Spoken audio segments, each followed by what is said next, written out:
Good morning, friends! Hello. What's this now? Welcome to How Do You Say Yarrows? And a British-themed episode. Oh, no, not really. I wish we would have tea. Oh, High tea and scones. If crumpets? It was British. Oh my gosh, guys! Maybe we're gonna do a British theme. Oh. Although we would annoy the heck out of you because we would do accents. Oh yeah. And you know, this is widely known. I don't know if I should say it because Gabby might be a little sad about it. But Gabby's accents do turn into Jamaican accents over time. I wouldn't say it's widely known. I would say it's widely thought. Widely known now. More widely thought? Widely opinioned. Widely opinioned. I have great accents. You do. I have no questions. Your accents are beautiful to me. But today we are talking about something different. Oh my gosh. Today we're going to talk about Adam becoming middle-aged. I am turning 30. Not middle-aged. Actually, it would be, when this episode appears, I will have turned 30 yesterday on July 26th. Perfect timing. We're killing it. I know. With this. Yeah, we're on fleek these days. I guess we're just talking about what's relevant for right now. That's really all it is. As you know, we are clearly not that far ahead on our podcast game right now. But this is an exciting time. I've been preparing emotionally, psychologically, spiritually. It has been. I recently went to a sweat lodge to kind of No. I want a schwitz for our house though. Yeah, that would be awesome. Like a steam room, sauna situation. In a nice 900-foot condo. But obviously dedicated a large portion of that to schwitz. Yeah, not a good idea, actually. But I've got some 30-year-old wisdom to rock out today, and I'm obviously filming this at 29, but I feel like 29-year-old me is very in touch with 30-year-old me. Oh my gosh, Adam, have you mentally prepared yourself? Oh, I've been ready for a while. I've been excited about this because it's also like, so I've had this philosophical moment in life. When do you turn middle age? That's been really bothering me for a while. I feel like You've 30... done quite a bit of research on that. I don't know if I've done research. Or crowd searching or something. I've opinion sourced on That's this. what you've done. And I don't think anybody likes this opinion, if you will. Yeah, please explain it. Well, here's the thought. Like, okay, when do people stop saying you're in your youth? When are you not young anymore, per se? Not in the way that you're old, but like, okay, you know, like, oh, those kids. Like, what's the age that you actually hit that moment in life? Ooh. And because, you know what, I've heard 40-year-olds describe themselves as young. I'm like, well, maybe young at heart, but like 40 is not young. Like, that's a fair thing. You're not old. I'm not saying you're going to the home here, but like, okay, you can't tell me you're over half of your life expectancy in the United States right now, regardless of gender. So that's not young. Right. So. Well, I think it depends on who's talking to you, maybe, because, like, if it's, you know, an 80-year-old, and they're saying, oh, that's such a kid. The 40-year-old is a kid to them. True, but... They're 40 years younger than they are. That's true, but I'm thinking more of, like, self-diagnosed, like, age. Yeah. So my theory has been from 0 to 29, you're in your youth. From 30 to 59, you're middle-aged. And at 59... at 60, you're entering your more seniored years. Oh my god. Now, because here's where. That's assuming a 90-year lifespan. Right now, I think the average female lifespan in the United States is around 78. Wow, That's really? 12 years extra I'm giving you bonus. If we were to actually divide life up into thirds, we'd be middle-aged much earlier. So I think that's a fair statement. I know that there's all these different psychological stages. I'm talking pure hard age. So I feel like I'm entering the younger stages of middle age. I'm right now in my older stages of youth.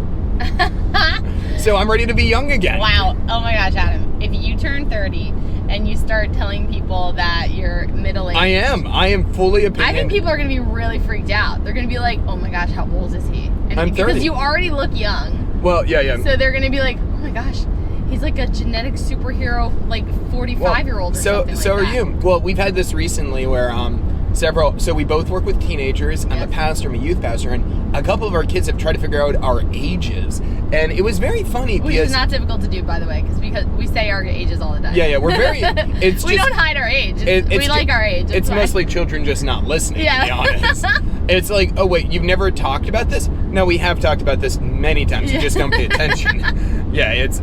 we actually try to tell you our age so that you can know we have some wisdom and experience to share, but we try to share our life stories. Yeah. I had this... I remember with a youth student once, I like, oh, wait, you were in South Africa? I've talked about this like 15 times. I've shown you pictures of the animals I saw there. This is not a highlight. It's a highlight of my life. I'm not living in this, but like, I've told you this multiple times. It's also been really funny because students get really surprised that we're married at youth. Yeah. So not the kids that are there every week, obviously. Yeah. We met them as married, so it's not a shock to them. But sometimes new students come in and I'll be talking to them, or Adam will talk to them first, one of us. Yeah. And then something along the conversation, like Adam will get up to make an announcement or something. And he might reference me, or I might be like, say something about him, and they'll look at me kind of like with a quizzical look. Like, what do you mean? I'm going to find out who this is. Why are you acting this? So like, I told you a couple ones. Yeah. And so then they look at me, and I'm like, oh yeah, well, he's my husband. And oh my gosh, the shocked look on these, it's usually girls, usually a middle school girl. Oh yeah. And they look at me like, what? Like, they whip their head at me, and it's so funny and adorable. And I'm like, what? And they're like, how is he your husband? How old are you? Like, they clearly thought I was, I guess, younger. I don't know if they thought, whatever, maybe college or something like that. Yeah. And it's great. I love it. Thank you, middle school girls. It's always so it's funny. very complimenting. Yeah, it's very cute. And it's just the most fun, shocked look that we could possibly be married. Yeah. And so, whatever. But now sometimes when I introduce myself to kids, I'll say again, like, I'm a leader, so glad to welcome you. Just to remind them so they're not as shocked later. But it's a good time. We'll milk that as long as we can. Yeah. Hey, let the good genes. But, so you've been preparing to be 30. You've been doing some crowdsourcing on what it is to be middle-aged. I'm correct. So how else have you prepared yourself for this? That's about it. Really, it's an exciting birthday. I have been planning a birthday festivity. It's This is out of character. I actually don't really care or about celebrating birthdays that much. Right. That's just not my wheelhouse usually. Yeah. But this seemed like a good time too. So then I don't have to do it till I'm 40. So I feel like this is a fair respite. Yes. Adam is. It's not like he's against birthdays. No. I'm not like. I think they're great. I'm not. This is not a downer. This is just like in my personal life. I'm like, okay, I don't need a celebration. Like, right. Yeah, this is not saying like, yo, I love going to a good birthday party, love a good dinner. Like, not anti that in any way. Yeah, but when we were talking, we've been talking for a bit about like, what are you going to do for when you turn 30? Because really, we talked about it since I turned 30. Just because like, what do you want to do? Like, it's a good opportunity to do something fun. And what would you like to do? So we've gone back and forth on a lot of different ideas. And I think Adam was probably really shocked that in the end he landed on Fiesta. Yeah, a little backyard cookout. So I'm very excited. We'll have lawn games. We'll have a relay race. A bunch of things. We're gonna do it up. Yeah, very excited. It's a bowl. It's out of my wheelhouse normally. So we're so excited. I'm burping. I'm very excited about it. I'm ready to, age like a good piece of a prune juice. Wonderful. Aww. We're very excited. Yeah. It's going to be very fun. We're making the party it's just going to be great backyard barbecue, but we'll also have some fun little themes with it. And we'll do some really fun competitions because that's very Adam. Oh yeah, a lot of lawn games. That's important to me. And then land with a bonfire because we're gonna. What did we say? We're burning your 20s. Yeah, we're burning my ute. That we're offering a sacrifice to God for my middle ages. That's why we have a pig. What? Huh? A what? Oh, I didn't tell you about the pig roast. No. No, we're not doing that. Each of us have been to, not together, but to different ones. Yeah. Very cool. Does not seem like it's worth the work, though. Yeah, it's not like, for me, the food is not worth the work because that's not like a food I'm going to crave, but it is really cool looking to do pictures. Oh, yeah, very cool. But I'm with you. It's like, No, we'll land with pork roll at the party. So, do you have any wisdom to offer now that you're approaching 30? I've had some wisdom. I've been saving a lot of wisdom for y'all. First of all, and I think I talked about this at my friend's 27th 2 years ago. The Pep Boys lifetime wheel alignment deal is of great value. Yeah. That I would highly recommend anyone to seize that the moment they purchase a vehicle. Great value. Great value. Get it earlier than later. Oh, the moment you buy a car, that you cannot go wrong. Well, come now. There's no reason to wait. Pep Boys is calling. That, in case you're wondering, that's parroting the song "Come to the Altar" by Elevation Worship. Except it's a good song. It's a great song. Absolutely. That's very exciting to me. Yes. A clean bathroom is a happy bathroom. If no other room should be cleaned in your house, a bathroom is always welcome as a safe place of serenity and peace. That's very nice. Adam does clean our bathroom very often. Yet, no matter what, like, we might not get everything else in the house, but like, He does. The bathroom is an intimate room. It's a very private room. And in our case, it's a pretty small room. Yeah. So, small. like, any clutter or dirtiness, I feel like in that, like, a small room, you feel that super quick. Yeah. Like, when I'm dropping a grumpy, I want to feel in a peace. Oh my gosh, Adam! It's my birthday! In advance.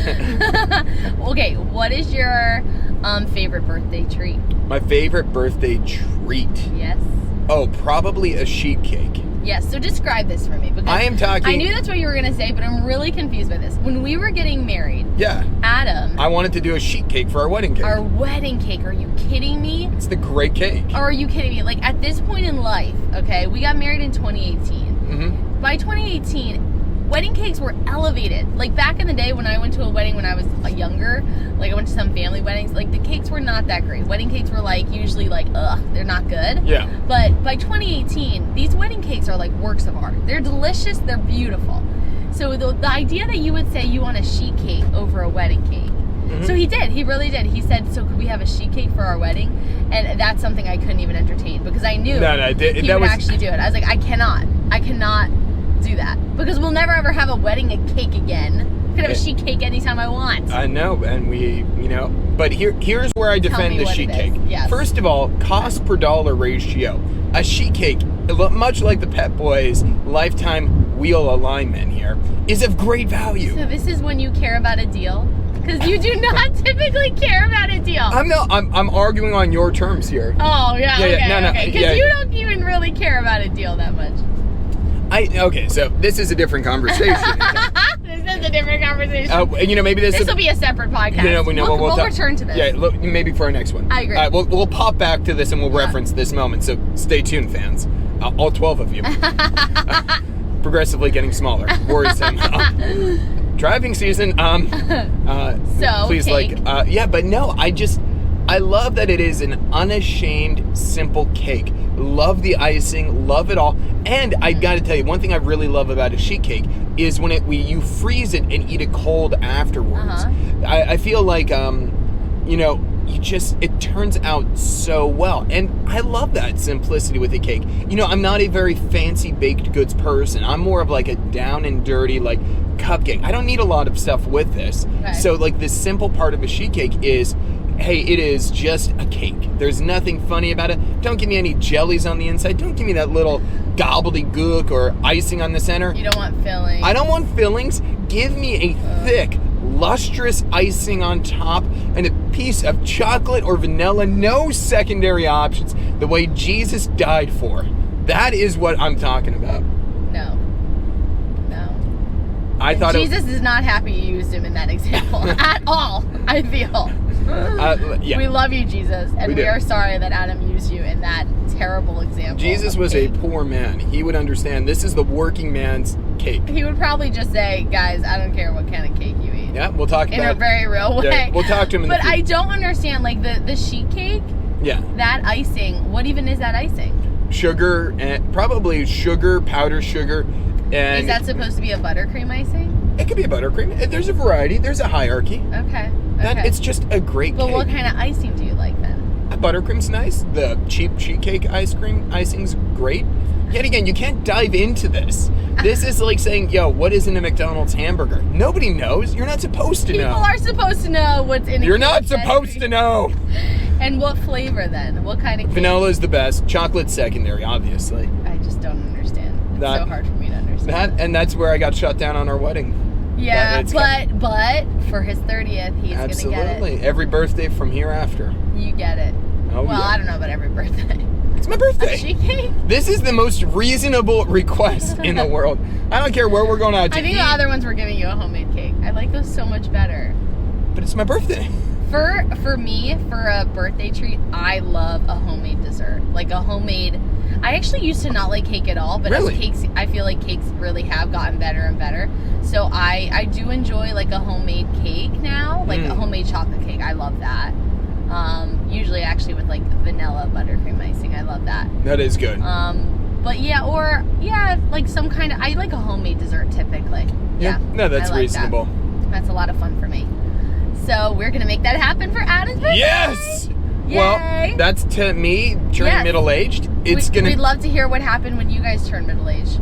Or what you're anticipating. What you hope will happen, Yeah. But you can email us at howdoyousayyaros@gmail.com. Please comment, like, review, subscribe, whatever you're doing. We would love for you to help us out. Make good choices. Bye-bye. Bye.